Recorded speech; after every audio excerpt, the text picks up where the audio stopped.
Names have been changed to protect the identity of those involved.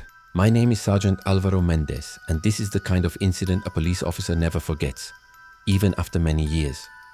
Although I can no longer remember exactly who my partner was that night, the details of what happened remain as clear as if it were yesterday. It was just after midnight when we received a call from the Police Operations Center.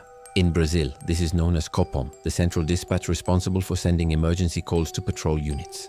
The call sounded simple: a possible domestic dispute in the last house of a small residential complex located in Mauá, a city in the state of São Paulo, Brazil.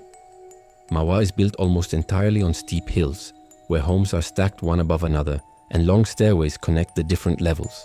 My partner and I began descending one of those staircases, and with every step the air felt heavier, as if we were walking away from normal reality. At the bottom, the door of the last house stood wide open. That alone was enough to raise every instinct of caution.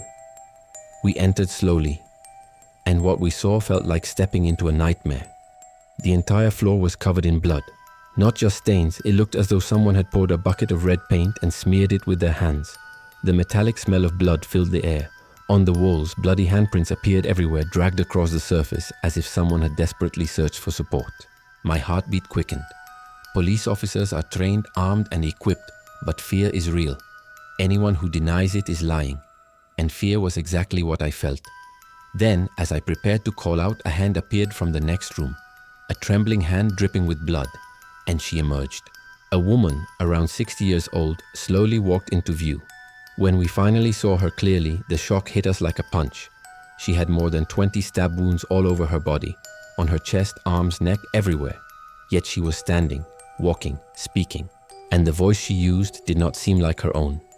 There was something unnatural in the tone, as if another presence were speaking through her.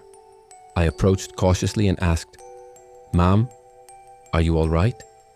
And she answered in a calm and steady voice, "I am fine. Everything is fine." My partner looked at me terrified and whispered, "Alvaro, are you seeing the same thing I am seeing?" I confirmed silently. There was no sensible explanation. The woman kept walking, dragging her bloody hands on the walls, leaving fresh streaks over the older ones.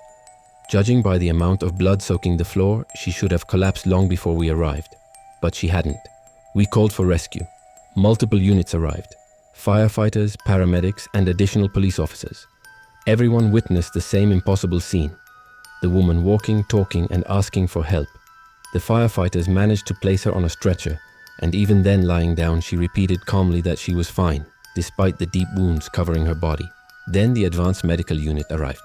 The doctor stepped out, looked at her, and immediately said, "Remove this woman from my ambulance." The firefighter in charge insisted, confused, "Doctor, she's alive." The doctor's response froze every person in that alleyway. "No, this woman has been dead for more than 2 hours." All of us, firefighters, police officers, everyone else was stunned. We had seen her walking. We had heard her speaking clearly. She looked into my eyes. She responded to my questions. And yet the doctor insisted it was impossible. He explained that her body showed signs consistent with prolonged death, and even accused the rescue team of disturbing a crime scene. The situation grew tense, but eventually the doctor backed off, closed the ambulance doors, and drove away with the body. Later investigation confirmed that the woman's husband had stabbed her and then called the police himself.